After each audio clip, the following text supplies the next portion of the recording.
Baik, assalamualaikum warahmatullahi wabarakatuh. Selamat pagi semuanya. Tuh rekan-rekan subscriber ataupun yang sering nonton video saya, terima kasih semuanya untuk partisipasinya untuk membangun channel saya. Mudah-mudahan apa yang bisa saya berikan ini bisa menjadi pengalaman, bisa menjadi motivasi, dan bisa menjadi inspirasi, juga menjadi suatu pandangan ataupun boleh dikatakan tutorial yang sederhana. Selain untuk dari pengalaman sendiri, juga rekan-rekan boleh melihat dari video-video saya, mungkin ada sesuatu yang bisa bermanfaat. Terima kasih untuk semuanya. Baik rekan-rekan semuanya, pada hari ini melon saya ini sudah berumur 35. Pada hari ini tentunya akan saya adakan pemupukan. Rekan-rekan semuanya, interval pemupukan saya adalah 7 hari sekali. Jadi pertama umur 7, umur 14, umur 21, terus umur 28, kemudian umur 35 ya. Baik. Rekan-rekan semuanya, pada umur 35 ini melon saya sudah ada buah, bahkan sudah mulai penggandungan, mulai mempruning, dan semuanya itu sudah selesai. Jadi untuk hari ini tentunya kita akan adakan pemupukan. Pemupukan ini sedikit berbeda ya rekan-rekan semuanya, karena pada hari ini kita selain nutrisi untuk si daun tanamannya, kita juga akan berikan nutrisi untuk si buah melon itu sendiri, terutama untuk pembesaran. Baik, langsung saja saya akan coba bagikan pengalaman saya. Untuk yang pertama, melon saya ini ya 1000 batang lebih ya, lebih dikit lah ya. Baik, untuk yang pertama di fase pembesaran tahap awal ini, untuk nutrisi dari pupuk saya pergunakan KNO3 ya, seperti ini. Ini untuk dosisnya belum terlalu tinggi ya. Untuk 1000 batang saya hanya pergunakan setengah dari kemasan ini ya. Ini kalau 1 kg berarti setengah kilo untuk 1000 batang. Baik, kemudian untuk berikutnya saya biasanya menggunakan yang namanya grower ya. Ini juga kalium ya, kalium. Nah, seperti ini. Nah, di sini sebenarnya KNO3 ini dengan grower ini hampir sama ya. Nah, karena untuk pembesaran di grower ini untuk kalium oksidanya itu hanya 20, makanya untuk nitrogennya 15, untuk fosfatnya 0,9. Nah, jadi fosfat itu kan untuk kebanyakan untuk nutrisi daun ya, jadi lebih kecil tentunya. Kalau nitrogen tetap kita harus ada di setiap pemupukan, karena untuk menjaga kesuburan hijaunya tanaman ya, ranumnya daun itu dari nitrogen. Kemudian untuk kalium itu khusus untuk pembesaran ya, pembesaran dan memperkuat batang. Baik, kalium ini 20%, sehingganya menurut saya itu kurang tinggi ya untuk grower ini. Jadi cara untuk meninggikan kalium itu saya pergunakan KNO3 ya, seperti ini kemasannya. Ini 46% ya. Nah, dari KNO3 ini kita setengah kilo untuk 1000 batang. Kemudian untuk growernya ini saya pakai 2 kemasan ini, berarti 2 kilo. Kemudian untuk pupuk berimbangnya ini biasanya saya juga pakai sih ya, sedikit cuman ya. Untuk 1000 batangnya saya pakai dari separuh kemasan ini. Nah, separuh kemasan ini berarti setengah kilo. Maksudnya apa? Untuk masa-masa vegetatif kemarin saya pergunakan mutiara ya, sehingganya pada hari ini saya tetap gunakan mutiara setengah kilo. Ini anggapan saya ataupun keyakinan saya, dengan peralihan pupuk itu saya harapkan tidak akan terjadi stres ataupun kaget ya. Jadi yang tadinya kita pakai 16-16 terus sekarang berubah drastis ya, hampir 90% itu ke grower yang kalium itu lebih tinggi, juga KNO3.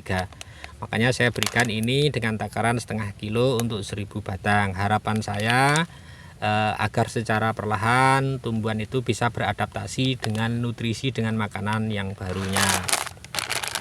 Baik rekan-rekan semuanya, kemudian setelah kalium untuk memperkokoh ya, untuk memperkokoh batang, juga memberikan satu kulit melon yang mulus dan agak keras kuat seperti itu, bisa tahan terhadap hama, bisa tahan terhadap cuaca. Saya berikan adalah Kalsipro, kalsium ya. Tuh rekan-rekan boleh pakai dari merek dagang apapun. Untuk kandungan Kalsipro ini adalah 98%. Entah itu jujur entah itu enggak. Yang jelas di sini tertulis CaCO ini 98%.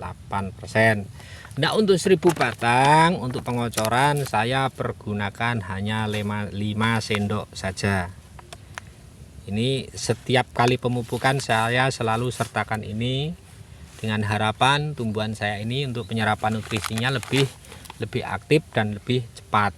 Karena fungsi dari kalsium sendiri, fungsinya untuk memperkuat batang, memberikan suatu kalau dalam bahasa yang sederhana, untuk memperkeras batang, memperkuat daun, nah seperti itu ya. Baik, untuk masa-masa pembesaran ini pergunakanlah kalsium ini dengan dosis yang di bawah anjuran ya. Karena dalam proses ini, pembesaran ini, kita juga masih memerlukan kelenturan kulit melon agar bisa berkembang membesar dengan baik. Untuk pemberian kalsium secara dosis tinggi nanti ketika melon sudah berumur kisaran di 50 seperti itu, 50. Baik rekan-rekan, mungkin ada yang bingung ya, ada kalsium, ada KCl, nah seperti itu. Nah, seperti saya dulu juga pernah bingung ya, ini kan kalsium juga kalsium, untuk KCl juga ada kalsiumnya ya. Bahkan banyak beranggapan kalsium itu ya KCl, ya boleh, kalsium itu ya KCl, cuman pada KCl itu ada beberapa tambahan zat yang tentunya lebih dari kalsium itu sendiri. Jadi bisa dikatakan seperti di sini contohnya, untuk kalsium yang seperti ini ada kandungan diantaranya Fe, Besi ya. Nah seperti itu, Mg, magnesium seperti itu hanya 0, ya sekian, dan yang lain-lain. Untuk KCl sendiri itu lebih difokuskan untuk seperti penguat batang juga, dan untuk memaniskan si buah melon. Baik rekan-rekan semuanya, mudah-mudahan pengalaman saya ini bisa bermanfaat untuk rekan-rekan semuanya. Silahkan berinovasi sendiri seperti itu. Nah, ketika kita bertani itu kita gunakan rasa ya. Anggaplah tanaman yang kita tanam itu sebagai anak kita yang harus kita jaga ya. Kita jaga, yang namanya kita anggap anak ya, kita jaga setiap hari, setiap saat, setiap kesempatan itu kita jaga. Nah, Jikapun anak itu seperti anak kita, sehari kita tidak jaga, kita tidak awasi, nah mungkin akan terjadi sesuatu, nah itu kan akan merugikan kita. Seperti itu juga dengan tanaman. Nah, silahkan dijaga seperti anak kita sendiri. Dengan dijaga ini, dengan dijaga dengan baik, dirawat dengan baik, tentunya akan memberikan sumbangsih, ya, akan memberikan sesuatu ke kita secara maksimal kita, dalam artian sesuatu yang kita kasihi, sesuatu yang kita rawat itu akan membalas budi kepada kita. Demikian rekan-rekan. Jadi bertani itu juga harus menggunakan rasa. Nah, jadi tidak petani itu ya memang petani itu keterampilan ya. Kita belajar, kita catat, kita praktekkan. Nah, ketika kita praktekkan, kalau itu memang keterampilan, tentunya harus sama hasilnya setiap orang. Tapi kenyataannya itu pasti akan berbeda.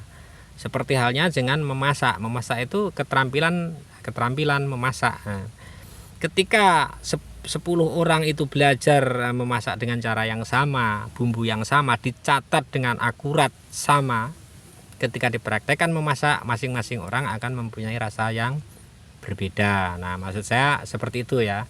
Jadi anggaplah pertanian itu suatu seni ya, suatu seni yang menggunakan rasa, yang menggunakan rasa ya, rasa di hati. Kita tuangkan rasa sayang, kita tuangkan perhatian, kita tuangkan segala sesuatunya, baik materi. Nah, seperti itu ya untuk pertanian. Nah, demikian rekan-rekan, mudah-mudahan pemupukan yang ke-5 ini bisa mempercepat proses pembesaran. Untuk pemupukan berikutnya adalah di umur 42 hari. Nanti akan saya akan coba videokan ya, untuk pemupukan yang ke-6, tentunya dengan dosis yang akan kita rubah. Nah, mungkin dengan mutiaranya yang kita buang, nah seperti ini. Nanti dengan KNO-nya itu kita tinggikan lagi, karena untuk pembesaran tahap-tahap mendekati akhir ya, seperti itu. Oke rekan-rekan semuanya, terima kasih atas perhatiannya. Sampai ketemu di episode berikutnya. Sukses selalu, sehat selalu. Satu prinsip dasar pada pertanian adalah cermat, cepat dan tepat ambil keputusan dalam menyelesaikan suatu masalah di dalam tanaman kita. Terima kasih atas perhatiannya. Saya akhiri. Assalamualaikum warahmatullahi wabarakatuh.